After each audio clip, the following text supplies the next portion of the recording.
arquitetura, engenharia, juristas, economistas, sociólogos, etc. Então, exatamente ensaiando, modelando perspectivas de possibilidades de transformação de toda essa área do Arco Tietê.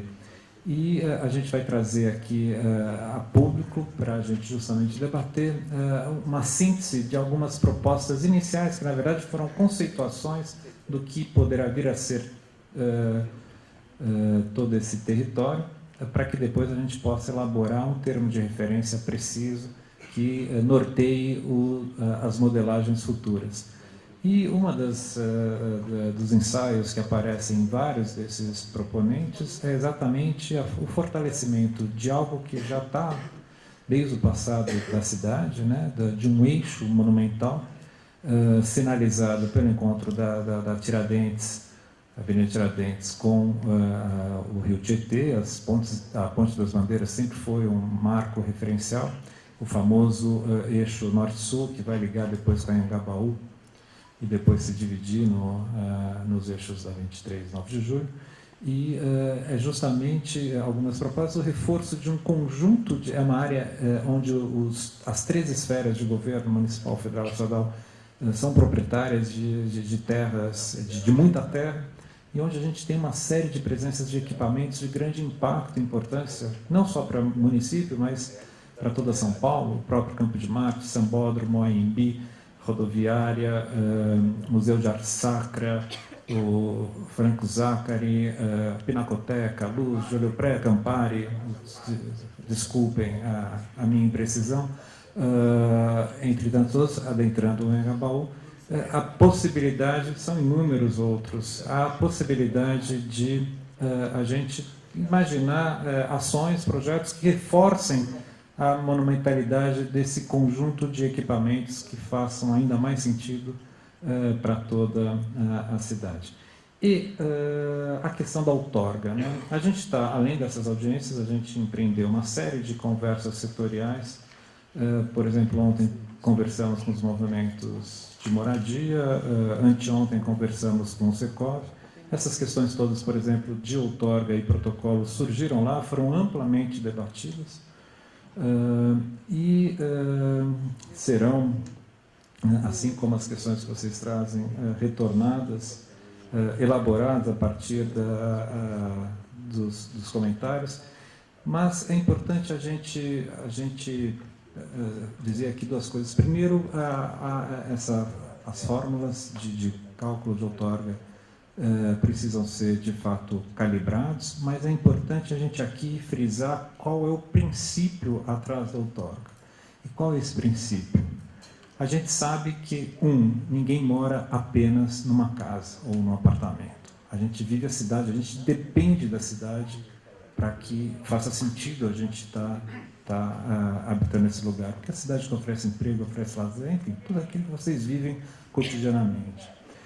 Quem produz a cidade, tanto o público quanto o privado. Mas qual a diferença dos investimentos públicos e privados? O investimento público incide exatamente sobre aquilo que tem impacto para a coletividade, impacto para o território, impacto para o público. E o investimento público é um dos principais geradores de valorização. O que valoriza mais a casa onde cada um de nós mora? A construção de um prédio ao lado, ou a abertura de uma linha de metrô, ou a ampliação da rede de saneamento, da rede de lógica, telefonia, da implantação de equipamentos públicos? Evidentemente, os investimentos públicos. Então, para que a gente possa, poder público, investir na cidade, a gente precisa de fontes de financiamento, evidentemente, são as mais diversas, impostos e tudo mais. Mas uma das fontes de financiamento deve se dar exatamente sobre a apropriação pelo poder público do valor que ele, poder público mesmo, gera. Por que nós iremos deixar que a valorização seja integralmente capturada por um empreendedor, um investidor privado, não importa quem seja? Não, se eu, poder público, instalei uma linha de metrô, aquilo valorizou em 20%, 30% instantaneamente uma área, é justo que essa valorização seja recuperada para que o poder público possa continuamente ir melhorando a cidade que a gente vive. Essa é a lógica da outorga. A lógica da outorga visa exatamente a gente equilibrar essa correlação e poder constantemente ir qualificando a cidade a partir do valor gerado pelos investimentos públicos. Então, a lógica da outorga diz respeito a isso. O calibre é algo, e isso é um princípio que a gente está defendendo com radicalidade. O seu calibre, o seu ajuste é algo que a gente está já em conversação, já estamos pensando como tornar isso o mais útil para o desenvolvimento da cidade. Senhor Henrique, o próximo inscrito. Na sequência, o senhor Olavo.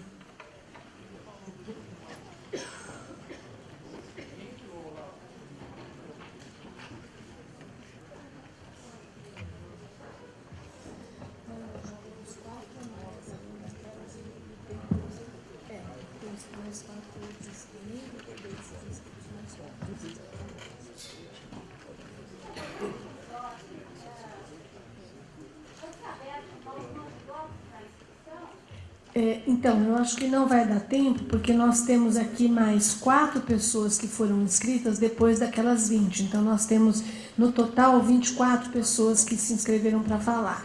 Então, eu acho que é possível a gente, essas 4 pessoas, garantir a fala. Mas, além disso, não, porque a gente precisa entregar...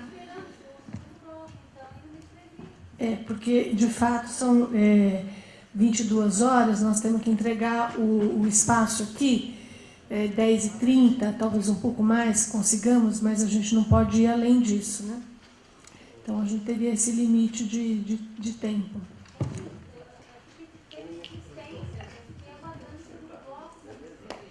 Então, vamos confirmar, só para termos certeza de quantas situações, Santinho, por favor. O senhor Henrique está presente, não é? O senhor Olavo, o senhor Marco Antônio, também, e o senhor Wellington, também, o senhor Cipriano Gomes, o senhor José Polici Neto, ali no fundo, Luzia Maria Honorato, não? E o senhor Felipe. Senhor Felipe, está escrito. Não. Nasdajan. Então, houve uma desistência, talvez a gente pudesse incluir, então... Pois não. Lu, você pega a inscrição. Luzinete, por favor. Pois não, por favor. Alô? Oi, boa noite. Parabéns pelo trabalho que vocês vêm desenvolvendo. Meu nome é Henrique, sou de Santana, da Vila Bianca. Eu quero falar aqui a respeito do Campo de Marte. Esse campo da aviação começou suas atividades em 1920. E sempre preservando o verde daquele setor. Uma vizinha contou um dia desse que tinha um lagarto na casa dela e ela ligou para o bombeiro falando que tinha um jacaré. Então vocês vejam que a administração do aeroporto sempre se preocupou com o verde daquela região. Então não é desativando que vai resolver essa situação. Outro ponto importante, que aquele setor ali está um setor parado. O trânsito ali está cada vez mais travado. Então, se construindo mais prédios, vai ter mais carro e vai parar muito mais. Então, eu gostaria que vocês dessem uma atenção especial para esse índice, que é o artigo 165. É isso aí. Obrigado. Obrigada, senhor Olavo, por favor. Na sequência, o senhor Marco Antônio.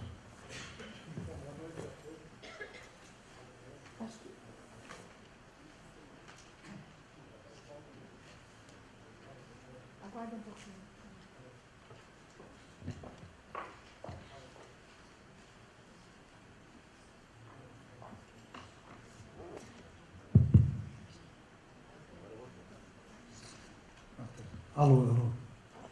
Bom, boa noite a todos, boa noite à mesa.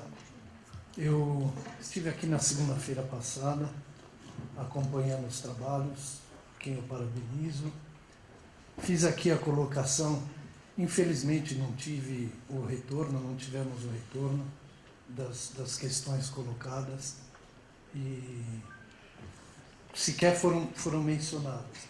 Eu venho falar como representante da ASECAM, mas principalmente como cidadão e como alguém que é nascido, criado e vivido aqui nessa cidade e que ama esta cidade. Eu tive a felicidade e a oportunidade de estudar e morar na Suíça, finalizei meus estudos aqui e hoje eu trabalho e tenho um carinho muito especial pela região de Santana, aonde está o aeroporto. Eu venho aqui trazendo uma sugestão para contribuir com a mesa e com esse trabalho, que é a preservação do aeroporto. A palavra que talvez eu tenha mais ouvido falar aqui foi preservação do verde, meio ambiente, essas questões ambientais. E eu posso garantir que São Paulo deve àquela área a questão do aeroporto, o verde e tudo aquilo que tem. O aeroporto só contribuiu nessa questão que o secretário Fernando colocou, essa questão de aviãozinho indo e voltando, que às vezes parece um transporte para poucos. Perdão. E o campo de concentração que nós tivemos ali, e tortura, o CIAR, Serviço de Inteligência da Aeronáutica, ali estava, no Parque Dom Pedro também naquele quartel lá atrás. Memória? Campo de Marte é uma história.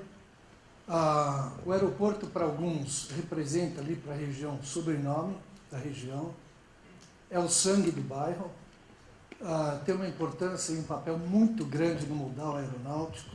Para quem fala de transporte, eu não sou especialista, mas posso garantir que no modal aeronáutico ele tem um papel fundamental para a cidade. Ele contribui para o desafogamento de Congonhas, de Guarulhos, com aeronaves menores. Para aqueles que não entendem, o avião no ar ocupa o mesmo espaço de um outro. O avião no ar com 300 passageiros ocupa o mesmo espaço que um avião com 2. Tempo. E o sistema aeronáutico está desafogado.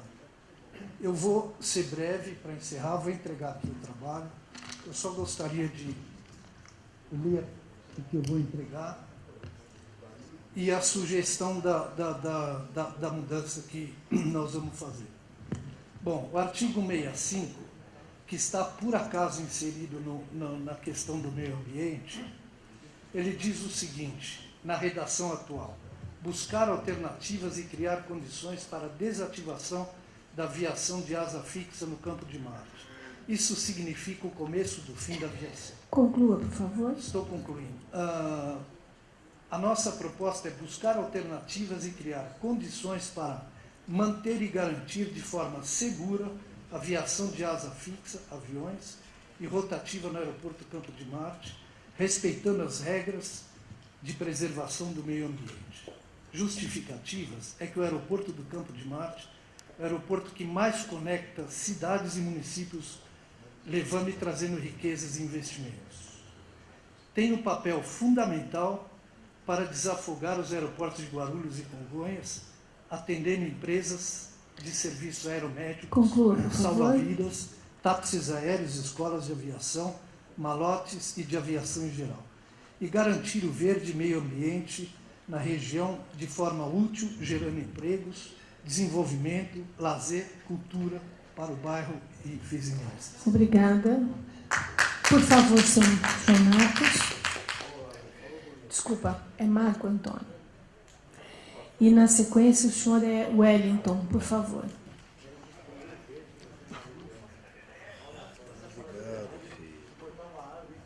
Aguarda um pouquinho que ele... Aguarda um pouquinho.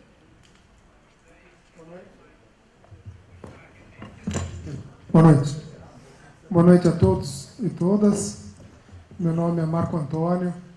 Sou membro eleito pela sociedade civil do CADES de Perus, sou engenheiro e trabalho naquela região há mais de 15 anos.